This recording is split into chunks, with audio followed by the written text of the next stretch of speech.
औज़ुबिल्लाहि मिनश्शैतानिर्रजीम बिस्मिल्लाहिर्रहमानिर्रहीम सुब्हानका ला इल्मा लना इल्ला मा अल्लमतना इन्नका अंतल अलीमुल हकीम. Assalamu alaikum dear students. Today we're gonna do analysis of algorithm lecture number 5. In this lecture you'll learn about the analysis of selection sort. In the previous lecture, as we had discussed the algorithm of selection sort and its basic working and dry run, in this part we will discuss mathematical analysis of selection sort. तो selection sort को analyse करने से पहले आप लोगों को loop का जो बेसिक रनिंग स्ट्रक्चर है उसका पता होना चाहिए कि how actually loop is executed by computer. सबसे पहले आप समझ लीजिए कि यहाँ पर हमारे पास कंट्रोल होता है. जैसे ही कंट्रोल लूप के ऊपर आता है तो लूप में जो इनिशियलाइजेशन होती है, जो इनिशियल स्टेटमेंट होता है वो ऑप्शनल होता है. वो चाहे हो या ना हो, लेकिन एक बार वहाँ पर विजिट ज़रूर होता है. लेकिन ये जो पार्ट है that must be executed at least once. उसके बाद यहाँ से कंट्रोल जो है वो शिफ्ट होता है अगले फेज पर. कंडीशन को चेक करता है. तो कंडीशन जब चेक होता है कि c is less or equal to n, so 1 is less or equal to 5 if the condition is true. अगर कंडीशन यहाँ पर ठीक है, चाहे ठीक हो या ठीक ना हो, एक बार तो इस कंडीशन ने ज़रूर चेक होना होता है. ठीक है, पहली बार चूंकि उसने यहाँ आना होता है तो पहली बार ये ज़रूर यहाँ पर टेस्ट किया जाएगा. जब टेस्ट हो जाता है और कंडीशन ठीक हो तो यहाँ से फिर आगे नहीं जाता, इंक्रीमेंट या डिक्रीमेंट ऑपरेटर पर नहीं जाता, बल्कि यहाँ से प्रोसीड करता है स्टेटमेंट पर और लूप की जो आखिरी स्टेटमेंट है वहाँ तक चला जाता है. लूप के आखिरी स्टेटमेंट को एग्जीक्यूट करने के बाद यहाँ से जो कंट्रोल शिफ्ट होता है वो जाता है इंक्रीमेंट या डिक्रीमेंट ऑपरेटर पर यहाँ पर. लिहाजा आप देख सकते हैं कि ये भी अगर ये ज़ीरो भी रन हो सकता है. It can either be executed 0 time if the initial condition is false. ठीक है, लेकिन अगर कंडीशन एक मरतबा ठीक होगी, एक मरतबा भी ठीक हो, तो तब ये ज़रूर एक बार रन होगा. ठीक है, अब देख सकते हैं कि यहाँ पर ये कितनी बार रन हुआ. अब चूंकि एक बार तो ये रन हो गया तो इसको मैं यहाँ पर एक लिख लेता हूँ. अगली बार यहाँ से कंट्रोल शिफ्ट होकर कंडीशन के पास जाएगा और कंडीशन को एवेल्युएट करेगा कि 2 is less or equal to 5. अगर कंडीशन ठीक हो तो यहाँ से फिर जाके बॉडी पर आएगा और यहाँ पर आप देख सकते हैं कि ये अब 2 बार रन हो गया है ये कंडीशन स्टेटमेंट. यहाँ से वापस ही पर जब इधर जाएगा तो यहाँ फिर इंक्रीमेंट डिक्रीमेंट ऑपरेटर हो जाएगा. सही, और उसके बाद यहाँ से फिर कंडीशन पर जाएगा, कंडीशन को चेक करेगा 3 is less or equal to 5. जो मैंने n कंसिडर किया हुआ है कि 5 है तो वंस मोर ये एग्जीक्यूट हो जाएगा. यहाँ से फिर कंट्रोल शिफ्ट होगा बॉडी के एंड तक. एंड पर जाने के बाद एक बार फिर ये जाएगा इंक्रीमेंट डिक्रीमेंट ऑपरेटर के पास और वहाँ पर एक बार फिर उसका जो इंक्रीमेंट डिक्रीमेंट ऑपरेशन है वो परफॉर्म होके जो ऑप्शनल ऑप्शन है तो आगे चला जाएगा और एक बार फिर जो कंडीशनल स्टेटमेंट है उसको एवेल्युएट कर लेगा. So 4 is less or equal to 5, condition ठीक है तो यहाँ से जाएगा इधर. यहाँ से फिर इंक्रीमेंट डिक्रीमेंट ऑपरेटर के ऊपर जाएगा और वो एक बार जब रन होगा तो उसके बाद जब जाएगा कंडीशन के पास, कंडीशन को एक बार फिर से एवेल्युएट करेगा. तो अगर वो ठीक होगी तो फिर से जाएगा और बॉडी के एंड तक एग्जीक्यूट करेगा. वहाँ से फिर इंक्रीमेंट डिक्रीमेंट ऑपरेटर पर जाएगा, वो एवेल्युएट होकर उसके बाद जब वो जाएगा कंडीशन पर. अब आखिरी बार आप देख सकते हैं कि चूंकि कंडीशन यहाँ पर फॉल्स होगी लेकिन एक बार फिर ये एग्जीक्यूट हो गई. मेरा मतलब ये था कि आप लोग समझ जाएं कि बेसिकली होता क्या है. तो ये जो इनिशियलाइजेशन स्टेटमेंट होता है ये हमेशा के लिए सिर्फ और सिर्फ एक बार एग्जीक्यूट होता है. आप कंडीशनल स्टेटमेंट को देखें, यहाँ पर less or equal to n था, जो n हमारे पास 5 था, तो क्या ये 5 बार एग्जीक्यूट हुआ है? ये 5 बार एग्जीक्यूट नहीं हुआ. सही, तो लगता तो ये कि 5 बार होना चाहिए, लेकिन अगर हम यहाँ पर काउंट करें तो 1 2 3 4 5 6, ये आप देख सकते हैं कि ये 6 बार एग्जीक्यूट हुआ है. कंडीशनल स्टेटमेंट जो होता है वो अपने जो हमें लगता है कि इतनी बार एग्जीक्यूट होगा उससे एक बार ज़्यादा एग्जीक्यूट होता है. वो जो एक्स्ट्रा होता है वो फाइनल जो टेस्ट होता है, फाइनल टेस्ट जो था कि ये वाला टेस्ट जो था जो गलत था, इस टेस्ट के लिए एग्जीक्यूट होता है. लिहाजा जो कंडीशनल स्टेटमेंट होता है that is executed once more than the limit that we consider. अब ये डिपेंड करता है कि यहाँ पर हमेशा n के तक नहीं जाएगा, क्योंकि यहाँ पर c less or equal C greater or equal to C plus plus C minus minus C plus is equal to 2, उस पर डिपेंड करेगा. ठीक है. तो ये तो आपको मैंने बेसिकली समझाना था कि इस पर जो कंप्यूटर अब टाइम जब लेगा तो इस पर एक किस्म का टाइम लेगा, इस पर जो टाइम लेगा उसको हम सपोज टाइम 1 कह देते हैं, ठीक है। तो चूंकि वंस इट इज एग्जीक्यूटेड और इसका T1 है, ये इस पर जितना टाइम लेगा एक बार एग्जीक्यूट होने पर कंडीशन पर कंप्यूटर उसको T2 कहेगा। और चूंकि ये 6 बार रन होता है तो इसको मैंने 6T2 लिख दिया। और ये नेक्स्ट स्टेटमेंट जो है ये 5 टाइम एग्जीक्यूट होगा, आप देख सकते हैं ये 5 टाइम एग्जीक्यूट होगा, तो ये होगा 5T3। टोटल टाइम जो यहाँ पर लगेगा वो इतना लिया जाएगा। लेकिन इसको जो है ना हम एक ऐड करेंगे, इन तीनों को जब हम ऐड करेंगे तो हमारे पास कुछ और चीज़ आ जाएगा, जिसको मैं एक सिंपल लिख लेता हूँ। मैं कहता हूँ on the average T1 plus T2 plus T3, T1 plus T2 plus T3 plus T2 और प्लस T3 डिवाइडेड बाई 3। इसका मैं एवरेज ले लेता हूँ। तीनों का जो टाइम है एग्जीक्यूशन टाइम, उनका हम क्या ले लेते हैं, एवरेज ले लेते हैं। और इस एवरेज को हम सपोज कह देते हैं कि इस पूरे स्टेटमेंट का जो कास्ट है उसको मैं C लिख देता हूँ या C1 ले लेता हूँ, ठीक है। और अब आप देख रहे हैं कि चूंकि ये हर एक मल्टीपल टाइम, ये 5 टाइम्स, ये 6 टाइम और ये 1 टाइम रन हुआ है, तो बजाय इसके जो इनमें से सबसे जो जो ज़्यादा एग्जीक्यूट हो रहा है वो ये हुआ है, तो इसका जो कास्ट है वो 6C1 लिख लेता हूँ, ठीक है। 6C1 यहाँ पर लिख लेता हूँ। तो अच्छा, अब लूप को एनालाइज करने के लिए मैं थोड़ा जो मल्टीपल लूप्स ले लेता हूँ कि अगर एक का नेस्टेड लूप हो तो for integer C equal to 1 C less R equal to N and C plus plus for integer R equal to 1 R less R equal to C R plus plus and sum is equal to sum plus C and R।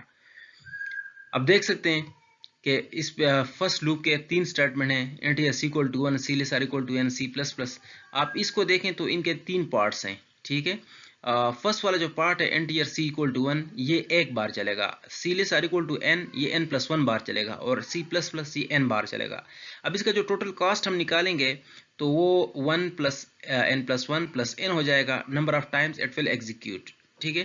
तो इतनी बार ही चलेगा, सबको मैं जमा करूंगा, लेकिन मैं आगे एनालिसिस में इस पूरे को जो है n+1 कहूंगा, इसकी बजाय मैं क्या कहूंगा, n+1 में कंसिडर करूंगा। ये थोड़ा स्लोपीनेस हम करेंगे, तो इसको मैं n+1 ही कंसिडर करूंगा।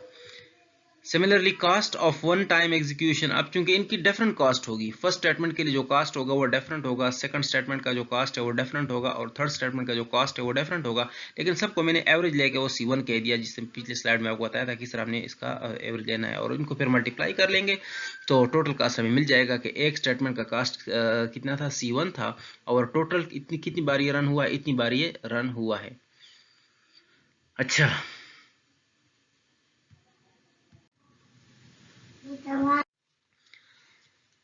सिमिलरली आप इसके बाद ये देख सकते हैं कि जो नीचे वाला लूप है इसमें इंटीजर R इक्वल टू 1 है। ऑफ कोर्स ये जितनी बार ये एक्सटर्नल लूप चलेगा उतनी बार ये भी चलेगा, तो अब एक्सटर्नल लूप मैक्सिमम कितनी बार चल सकता है, n बार चलेगा। तो इसका मतलब है कि n बार इसकी जो कंडीशन है, ये कंडीशन ये n बार ठीक हो सकती है। तो तब ये हमारे पास कितनी बार जाएगा, ये आप देख सकते हैं कि n बार जाएगा। जो सेकंड है R less R equal to C, ये डिपेंड करता है C पर। जब C की वैल्यू हमारे पास होगी 1 तो ये 2 बार जाएगा, क्योंकि एक बार ये जब ठीक होगा और दूसरी बार जब ये फॉल्सिफाई होगा। सिमिलरली जब C2 होगा तो ये 3 होगा, जब C3 होगा तो ये 4 होगा, और C अगर N होगा तो ये n+1 होगा। तो n+1 टाइम ये एग्जीक्यूट होगा। आप इसको ऐड कर सकते हैं 2 + 3 + 4 + up to so on n+1, जिसको हम 1 + 2 + 3, इस 1 को जो है ना मैंने आगे कर दिया, ठीक है। n+1 था तो इस 1 को मैंने आगे ले गया, तो 1 + 2 + 3 + 4 up to so on n, और ये हमारे पास मैथमेटिकल अर्थमेटिक सीरीज है जिसका सम है n × n+1 डिवाइडेड बाई 2। लिहाजा ये वाला स्टेटमेंट जो है ये n × n+1 divide by 2 execute होगा। जो फाइनल इंक्रीमेंट डिक्रीमेंट ऑपरेटर है R प्लस C भी डिपेंड करता है C पर, तो C अगर 1 होगा तो ये भी 1 होगा, C अगर 2 होगा तो ये भी 2 होगा, C अगर 3 होगा तो ये भी 3 होगा, C अगर n होगा तो ये भी n होगा, ठीक है। अब ये टोटल अगर हम इसको कर लें तो 1 + 2 + 3 अप टू 1 n, और इसका ऐड कर लें तो n × n+1 डिवाइड बाई 2 इससे आ जाएगा। इन सबको जब हम कंबाइन फिर कर लेंगे तो इसका जो टोटल कास्ट यहाँ पर n हो जाएगा फर्स्ट का, सेकंड वाला पार्ट का n into N plus one divide by 2, और थर्ड वाला जो है वो n into N plus one divided by 2। इन सबको जब हम ऐड कर लेंगे तो इनसे आ जाएगा n स्क्वायर प्लस 2n, ठीक है, और इनका कास्ट जो है C2 हो जाएगा, तो टोटल कास्ट हमारे पास C2 into N square plus 2n आ जाएगा। अच्छा, जो एनर स्टेटमेंट है हमारे पास इंटरनल लूप का, वो उससे एक कम होगा, ठीक है, डिपेंड करेगा 1 + 2 + 3 up to so on n, और इसका n into N plus one divide by 2 आ जाएगा। तो ये हमारे पास टोटल इतने टाइम एग्जीक्यूट होगा, 3 इसका कास्ट होगा, और टोटल कास्ट हमारे पास इतना हो जाएगा। अभी सबको हम ऐड कर लेंगे, तो ऐड करने के बाद हम इन सब कास्ट को C1 2n प्लस 2 प्लस उसके बाद जो सेकंड है ये इतना कास्ट है, और जो थर्ड है वो इतना कास्ट है, इन सब को हम ऐड अप कर लेंगे और हमारे पास इस तरह का इक्वेशन बन जाएगा। अब हम सिलेक्शन सॉर्ट के एल्गोरिथम को लिख लेते हैं कि फॉर एग्जांपल हमारे पास जो एक एरे को जिसमें n एलिमेंट्स है उसको हमने सॉर्ट करने हैं, और हमारे पास ये एल्गोरिथम है for p equal to 1 to n - 1, जो पिछले लेक्चर में हमने इस एल्गोरिथम को डिराइव किया था, इसकी ड्राई रन की थी, इसको बेहतरीन तरीके से एक्सप्लेन किया था। अभी यहाँ पर हम इसका एनालिसिस कर रहे हैं, तो एल्गोरिथम है for p equal to 1 to n - 1 for c equal to p + 1 to n if ac is less than ap then swap ac and ap। और इसका जो एनालिसिस मैं कर रहा हूँ वो वर्स्ट केस एनालिसिस कर रहा हूँ। तो वर्स्ट केस एनालिसिस में क्या होता है, बेसिकली ये होता है कि हमारे पास अगर लिस्ट जो है वो टोटल डिसेंडिंग ऑर्डर में हो और उसको हमने असेंडिंग ऑर्डर में ले जाना हो, तो इसको हम वर्स्ट केस कहते हैं। या फिर हमारे पास लिस्ट असेंडिंग ऑर्डर में हो और उसको हमने डिसेंडिंग ऑर्डर में ले जाना हो, तो ये हमारे पास है वर्स्ट केस एनालिसिस। आप इसमें देखें, सबसे पहले हम हर एक स्टेटमेंट का number of time it will run, के एक स्टेटमेंट कितनी बार रन होगा, कास्ट ऑफ ईच रन, एक बार रन होने पर कितना खर्च आएगा, और टोटल कास्ट कितना होगा। तो पहले के लिए आप समझिए मैंने n ले लिया है। आप देख सकते हैं कि इनफैक्ट यहाँ पर आप जो हमारे पास जो इसका कंडीशनल स्टेटमेंट होगा for p less or equal to n - 1, वो n बार रन होगा, तो मैंने उसको ले लिया है। और इसका एवरेज कॉस्ट जो था तीनों का वो मैंने C1 ले लिया है, ठीक है। तो इसका टोटल कास्ट हो जाएगा C1n, दोनों को मल्टीप्लाई कर लेंगे क्योंकि एक कास्ट कितनी है C1 है, टोटल कितनी बार रन होगा, इतनी बार रन होगा। और सिमिलरली जो एनर लूप है उसको आप देख सकते हैं for c is equal to p + 1 to n, ठीक है। तो इसको आप देखें पहली बार ही कितनी बार रन होगा, ये n बार, ठीक है, एक बार आखिर में जो गलत होता है उसके लिए, और बाकी जो इधर p + 1 से लेके n तक चुनी जाएगा ना, तो p तो 1 है, लिहाजा 2 से लेके n तक जाएगा, ठीक है। इसका मतलब है कि फर्स्ट टाइम 2 से लेके किधर तक जाएगा, n तक जाएगा। अब 2 से जब n तक जाएगा तो इसका मतलब है कि ये ठीक कितनी बार ठीक होगा, ये n - 1 बार ठीक होगा, ये कंडीशन n - 1 बार ठीक होगा। और n - 1 के साथ में +1 इसलिए कर देता हूं क्योंकि आखिरी बार जब कंडीशन गलत होगा, इंक्रीमेंट के बाद जब आएगा तो कंडीशन तो गलत हो जाएगा, तो इससे n आ जाएगा, और ये n यहाँ पर आप देख सकते हैं। सिमिलरली सेकंड बार इसका n - 2 होगा और इवेंचुअली जाके 1 तक पहुंच जाएगा। अब इसको हम ऐड का इसका कास्ट लग रहे हैं, पर 1 का C2 हो गया, उनको हम इस तरह लिख सकते हैं C2 i equal to 1 to n n to i। Inner loop की अगर हम एफ स्टेटमेंट की बात करें, चूंकि हमने कहा कि वर्ड्स कैसे, तो हर बार इसने कंपैरिजन करना होगा, हर बार जब कंपैरिजन करेगा तो इसका जो कास्ट होगा वो इससे एक बार कम आएगा। ये क्योंकि n है तो ये n - 1 होगा, क्योंकि वहां पर एक जो था लास्ट स्टेटमेंट जो था वो जिस पे लूप गलत होता है, जिसे एग्जिट करता है, तो वो यहाँ नहीं होगा, क्योंकि जब तक लूप ठीक होगा तो ये बॉडी एग्जीक्यूट होती रहेगी। और इसका कास्ट में C3 ले लेता हूं, अब दोनों को मैं मल्टीप्लाई करके ये आप देख सकते हैं कि C3 i equal to 1 to n - 1 on i, ठीक है। ये अब n - 1 तक है, ऊपर वाला जो कितना था n तक था, तो ये n - 1 तक है। और स्वैप स्टेटमेंट हर बार होगा, क्योंकि हमने कहा कि वर्स्ट केस है, तो वर्स्ट केस में हर बार स्वैपिंग होगी, उसका भी आप देख सकते हैं कि उसी तरह जो एफ स्टेटमेंट का है C4 उसका कास्ट है, टोटल कास्ट हमारे पास इस तरह की आ जाती है। अब हमने क्या करना होगा, अब हमने इन सारे कॉस्ट को आपस में ऐड अप करने होंगे, ठीक है। ये ऐड कर लेते हैं, तो सबसे पहले हमारे पास टोटल कास्ट आ जाएगा C1n जो फर्स्ट लूप का कास्ट है। सेकंड लूप का जो कास्ट है वो है C2n to i equal to 1 to n of i c। उसके बाद जो हमारे पास नेक्स्ट जो एफ स्टेटमेंट का कास्ट है वो ये है। उसके बाद जो स्वैपिंग का हमारे पास टोटल कास्ट है वो ये है। अब इनको जब हम जमा करेंगे तो अर्थमेटिक सीरीज को यूज करेंगे। अर्थमेटिक सीरीज क्या है, 1 + 2 + 3 + 1 n = n × n + 1 / 2, इसको हम यूज करेंगे। तो पहले वाला में तो कोई मसला नहीं है, तो C1n अपनी जगह आ गया, C2 और ये अर्थमेटिक सीरीज था तो n × n + 1 / 2 लिख दिया। यहाँ पर C3 n × n + 1 / 2 और यहाँ पर -n मैंने क्यों लगाया, क्योंकि यहाँ पर ये n-1 तक गया है, n इसमें शामिल नहीं है। सिमिलरली C4 में भी n शामिल नहीं है। इनको जब हम सिंपल कर लेंगे तो C1n + C2n² / 2 + C2n/2 + C3n² / 2 + C3n/2 - C3n + C4n² / 2 + C4n/2 - C4n और प्लस C5 जो हमने कोई एडिशनल कास्ट हमने लगा ली है कि ये कोई एडिशनल कांस्टेंट कास्ट होगी जो हमने यहाँ पर नोटिस नहीं की इस प्रोग्राम के अंदर, तो ये हम आखिर में एक ऐसे कांस्टेंट कास्ट लगा लेते हैं थोड़ी सी। इसको जब हम एक्सप्रेस करेंगे इस तरह लिख सकते हैं कि कुछ कांस्टेंट फिर n² प्लस कुछ कांस्टेंट कुछ n और फिर आखिर में एक कांस्टेंट। इसको जब हम यूँ लिख सकते हैं कि that's can be written n² + bn + c, और ये इसकी जो कॉम्प्लेक्सिटी है वो हमारे पास on² है क्योंकि क्वाड्रेटिक फंक्शन है, और क्वाड्रेटिक फंक्शन की जो कॉम्प्लेक्सिटी है उसमें जो हाईएस्ट ऑर्डर ऑफ वेरिएबल है उसको हम ले सकते हैं, जो मेरे पिछले क्लासेस हैं जिसमें हमने एसिम्प्टोटिक नोटेशन किया है डिटेल के साथ, वहाँ से आप इसको नोटिस कर सकते हैं। क्योंकि क्वाड्रेटिक टाइम कॉम्प्लेक्सिटी का फंक्शन आ गया तो इसकी कॉम्प्लेक्सिटी भी O(n²) आ गई। ठीक है, ये हमारे पास सिलेक्शन सॉर्ट का वर्स्ट केस एनालिसिस था। अब हम जाते हैं सिलेक्शन सॉर्ट की बेस्ट केस के ऊपर। तो best case happens when the list is already sorted.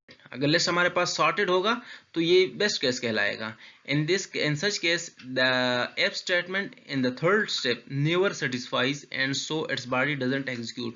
ये कंडीशन जो है ना कभी ठीक नहीं होगा, और जब ठीक नहीं होगा तो इसकी बॉडी कभी एग्जीक्यूट नहीं होगी। ठीक है, thus the total cost can be found as, आप उसी तरह देख लें, ये हमारे पास है नंबर ऑफ टाइम्स कास्ट और total cost. Number of time कितनी बार एग्जीक्यूट होगा, पहले वाला n बार, अगला C1 बार, टोटल कास्ट C1n बार। ठीक है, सिमिलरली जो एनर लूप है वो कितनी बार, उसी तरह n × n + 1 + n - 2 + up to 2 + 1, यहाँ तक इनका कास्ट हमने C2 लगा लिया, और आप देख सकते हैं कि जो इसका टोटल कास्ट होगा C2 × sum = 1 to n × i। जो लूप स्टेटमेंट है वो जो एफ स्टेटमेंट है वो तो एग्जीक्यूट होगा, और उसका आप देख सकते हैं कि टोटल कास्ट इस तरह आ जाएगा, लेकिन जो ये आखिरी स्टेटमेंट है ये कभी एग्जीक्यूट नहीं होगा, क्योंकि हर बार इसकी कंडीशन जो है वो क्या होगी, वो फॉल्स होगी। हर बार जब इस कंडीशन फॉल्स होगी तो ये एग्जीक्यूट ही नहीं होगा। अगर जिस पर कास्ट है इस कास्ट को अगर 0 से मल्टीप्लाई कर लेंगे तो टोटल कास्ट कितना आ जाएगा, 0 आ जाएगा। अब इन सब को एडअप कर लेते हैं तो टोटल कास्ट आप देख सकते हैं कि C1n + C2 i = 1 2, ये हमारे पास जो लूप ये हमारे पास एक्सटर्नल लूप का है, ये हमारे पास इंटरनल लूप का है, और ये हमारे पास एफ स्टेटमेंट को चेक करने के लिए है। उसके बाद आप देख सकते हैं, अच्छा ये आप इसमें जो मैथमेटिक्स यहाँ पर लिखी हुई है कि -n का क्या वजह है, क्योंकि यहाँ पर आप देख सकते हैं कि ये n-1 तक गया है और फार्मूला मैंने n तक लिखा हुआ है, तो यहाँ पर +n लिख के फार्मूले के लिए ये जगह फिट हो जाएगी। अब +n चूंकि मैंने अपने आप से लिखा है तो एक मैं यहाँ पर -n भी लिख दूंगा, -n में यहाँ पर लिख दूंगा। अब ये वाला जो पोर्शन होगा ये n × n + 1 / 2 वाला पोर्शन हो जाएगा, और -n साथ में आ जाएगा। ठीक है, तो n × ये आप यहाँ पर देख सकते हैं कि n × n + 1 / 2 और -n वाला। ठीक है, मजीद इसको थोड़ा सिंपल कर लेते हैं, तो अगर इस तरह आप देख सकते हैं या सिंपल कैलकुलेशन आप कर लें, उसके बाद आप देख लें कि इसको हम इस तरह भी लिख सकते हैं n² + n और +c, इसको हम कंबाइन करके लिख देते हैं तो an² + bn + c, और ये हमारे पास एक बार फिर से क्वाड्रेटिक फंक्शन आ गया है। तो क्वाड्रेटिक फंक्शन की जो कॉम्प्लेक्सिटी होती है वो on² होती है, लिहाजा this is the worst case of best case of selection sort. Selection sort का बेस्ट केस भी on² आ गया। जाते हैं एवरेज केस के ऊपर। एवरेज केस में क्या होता है, average case happens when the list is half sorted. इसका जो है 50% सॉर्टेड हो, अगर हाफ सॉर्टेड हो, in such case the if statement in the third statement satisfies 50% of the time. 50% जो है ना ये कंडीशन ठीक होगा, 50% ये कंडीशन सेटिस्फाई होगा, लिहाजा इसका जो ये वाला पार्ट है ये भी 50% ही एग्जीक्यूट होगा। उसके लिए आप देखें कि number of time execute, cost and total cost, तो ये तो n होगा, कास्ट C1 होगा और इसका टोटल खर्चा C1n होगा। जो नेक्स्ट हमारे पास होगा उसका जो इनर लूप है वो भी इसी तरह होगी जो पिछले एग्जांपल में थी, एग्जैक्टली उसी तरह का हो गया। और एफ स्टेटमेंट चूंकि हमने कहा कि वो 50% होगा, तो इस टोटल को मैंने डिवाइडेड बाई 2 कर दिया, ठीक है, क्योंकि ये इसके हाफ के बराबर होगा। और इसका टोटल कॉस्ट जो आप देख सकते हैं कि इस तरह आ जाएगा, ये बाई 2 जो है ये उसको रिफ्लेक्ट करता है। फाइनली जो स्वेप स्टेटमेंट है, स्वेप स्टेटमेंट भी इतना ही कास्ट आएगा जितना ये कास्ट है, बिल्कुल एग्जैक्टली उसी तरह का होगा और उसी तरह का उसका खर्चा होगा C4।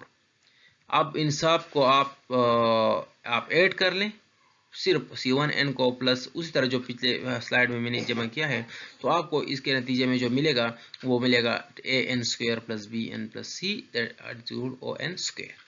और यूं आप कह सकते हैं कि no matter how the input less is the time complexity is on² for selection sort, so it is a non adaptive sorting algorithm. Non adaptive इसलिए है कि इस इनपुट डिस्ट्रीब्यूशन पर इसकी कोई परवाह नहीं, चाहे जिस तरह का भी इनपुट हो, इसने एक जैसे कंपैरिजन करने हैं और एक जैसा उस पर जो बिग ओ नोटेशन कॉम्प्लेक्सिटी है वो इसने देनी है। लिहाजा सिलेक्शन सॉर्ट जो है वो एक नॉन एडाप्टिव एल्गोरिथम है, ठीक है। ये हमारे पास था सिलेक्शन सॉर्ट का एनालिसिस। मजीद इसकी जो वीडियो है वर्किंग है और इसका जो एल्गोरिथम कैसे बनाया जाता है, रफ एग्जांपल, ड्राई रन, वो सब कुछ मैंने पिछली वीडियो में की हुई है, तो आप वहाँ से इसको पढ़ सकते हैं। Thank you so much. खुदा हाफिज़।